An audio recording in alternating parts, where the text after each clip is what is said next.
Hey everybody, welcome back to the channel. Today's video is a brew talk, and this one I think I've discussed before, like I've explained my process, but I want to go more into it a little bit. It is what I call a divisive topic. Some people get very personal about some of these things. No chill. So, I mean, I've discussed this. I'm going to kind of rehash it, but I'll explain a couple things. First of all, it goes hand in hand with something I've said for a long time, which is that not everything that happens at the commercial level of brewing can translate to the home brewing level of brewing. And a lot of people are, I call it cognitive dissonance. Well, I don't call it that. That's an actual term. But basically what it means is that some people are so ingrained and deep into the thought or the idea that what they're doing or what they're thinking is an absolute fact without question, that they've completely tuned out any possibility that they might not be right or they might be another way, and nothing you can do or say is going to ever change their mind. So there's almost no point in trying to talk to someone like that about this kind of stuff because they're not going to hear you. But here's the deal. When you're brewing at a smaller scale, like most home brewers, I think are brewing anywhere between 1 gallon to 5 gallons of beer. There's a lot of stuff that they do at the commercial level that you either don't need to do or doesn't really work, the same way with a very small, smaller amount of product that you're making. For example, whirlpooling. Now, I'm not going to get into that in this video, but there's a reason why they whirlpool at the commercial level. And you'll notice that whirlpooling came out in the homebrewing world relatively recently.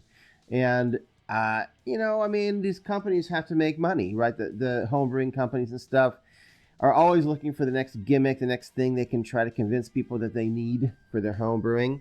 So, at any rate, we're talking about no chill. So, I was talking to somebody the other day. By the other day, I mean maybe like a year ago. About, and this is not no chill. I'll get to my point here eventually. This is, we were talking about aerating your wort and how I said, you really don't need an oxygen stone and an oxygen tank. It's just overkill for the homebrew level. And I said, you could just shake your wort, just shake your fermenter, for like 5 minutes and that'll give you enough oxygen. Well, first of all, I may have been wrong about having that being enough oxygen. I'll explain that in a second. But what you don't take into account is this person was brewing like 10 to 15 gallons of beer in a brewing system that you can't lift. So there's no way that he could shake his fermenter and get oxygen into it. He has to use an oxygen stone. So that's where I'm saying, once you get past the normal like homebrewing level of beer, like, amounts, like you're over 5 gallons, now you're starting to have to look at stuff that the commercial level does because the quantity of beer that you're making. So in that case, if you're making like 10 gallons of beer, you're going to need an oxygen stone to properly aerate your wort because you're not going to be able to just pick that up and get enough oxygen into it by shaking it or whatever, doing it that way. Anyway. So again, the translation between homebrewing and commercial brewing. Same thing here with no chill. I don't have a hookup for really doing like a wort chiller of any type. I'd have to put an inline connector in my pipe under the sink, and I have to disconnect and reconnect every time, and I'd have to have the right hoses. I did at one time I have like some short like hoses and a marine pump, and I tried pumping like ice water from a chest with a pump through the. It adds so much work and trouble to your brew day that I just said, no, there's just no way I'm doing this. I'm not going to brew beer if I have to do this every time. This is ridiculous. So that's when I decided to try a no chill, and I've never looked back. Every beer I make is a no chill, every single one, and I've never had a problem with it. But here's the thing. Two things about no chill. One is It's not for everybody.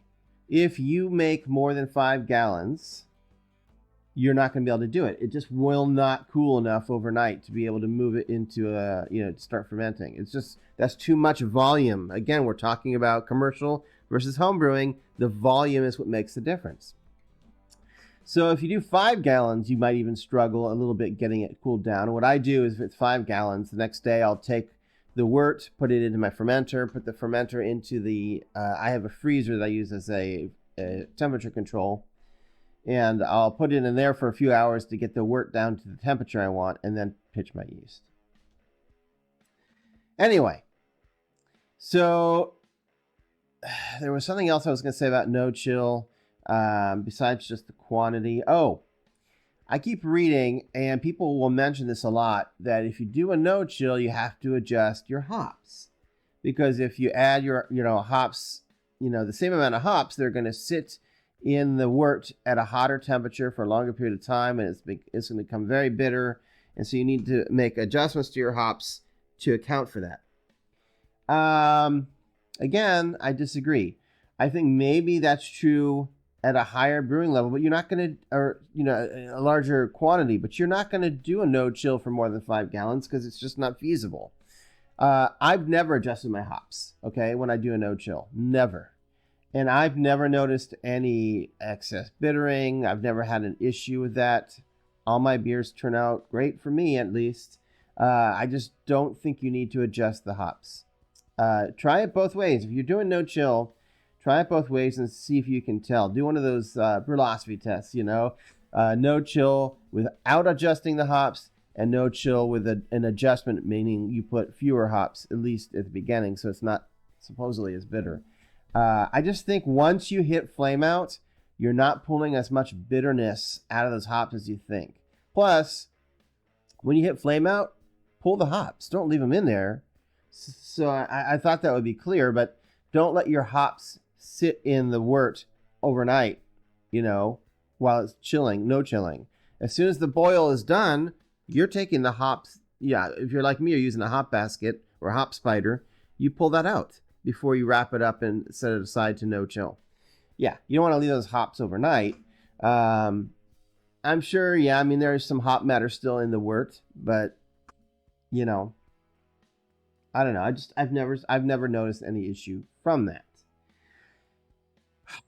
So, I think there's one other thing I can think of. Maybe not. There's so many things that are done at the commercial level. Oh, glycol. That's what I was thinking. That was the other thing I was thinking. Again, it has to do with volume, right?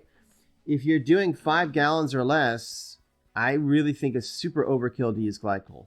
It's very expensive, and it's just overkill. You don't need it for that small amount of beer that you're making.